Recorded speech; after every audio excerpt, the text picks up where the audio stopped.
বিষণ্ণতা একটি গুরুতর মানসিক সমস্যা। এটি মানুষের মেজাজকে প্রভাবিত করে। হতাশাবোধ 2 সপ্তাহ ধরে চলতে থাকলে মনোরোগ চিকিৎসাযোগ্য বিষয় হিসেবে বিবেচনা করতে হবে। বিষণ্ণতার কিছু লক্ষণ রয়েছে, যেমন সব সময় মন খারাপ করে থাকা, আনন্দের কাজ করার আগ্রহ কমে যাওয়া, ক্ষুধা ও ঘুমের ধরন পরিবর্তন, আত্মহত্যার চিন্তাভাবনা ইত্যাদি। এসব একই সঙ্গে ঘটতে থাকলে বুঝতে হবে আপনি ক্লিনিক্যাল হতাশায় রয়েছেন। এমন পরিস্থিতিতে যে কাজগুলো করতে পারেন তা হল: ব্যায়াম করুন, ভালো থাকুন।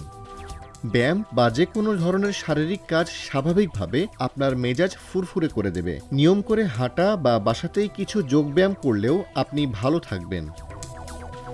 ধ্যান করে মন ভালো রাখুন। মেডিটেশন এবং শ্বাস-প্রশ্বাসের ব্যায়াম মানসিক চাপের অনুভূতি ও হতাশার লক্ষণগুলো বদলে দিয়ে মন ও মেজাজে দারুণ বদল আনতে পারে। যে কেউ এখন ইউটিউব দেখে মেডিটেশন বা ধ্যান করতে পারেন। ঘরের বাইরে বেড়াতে যান। সকালে 5 মিনিট বা তার বেশি সময় উজ্জ্বল সূর্যালোকের সংস্পর্শে আসার চেষ্টা করুন। সুযোগ পেলেই প্রকৃতিতে বা পার্ক কিংবা অন্যান্য সবুজ জায়গায় সময় কাটানোর চেষ্টা করুন। বন্ধুবান্ধবদের সঙ্গে কথা বলুন। বিষণ্ণতা বোধ করলে মানুষের সঙ্গে মেলামেশা দারুণ উপকার করে। সুষম খাবার খান। বিষণ্ণতা বোধ করলে টক ঝাল মিষ্টি খাবারের বদলে বিভিন্ন ধরনের শাকসবজি, ফল এবং শস্যদানাযুক্ত স্বাস্থ্যকর ও সুষম খাদ্য খেতে হবে।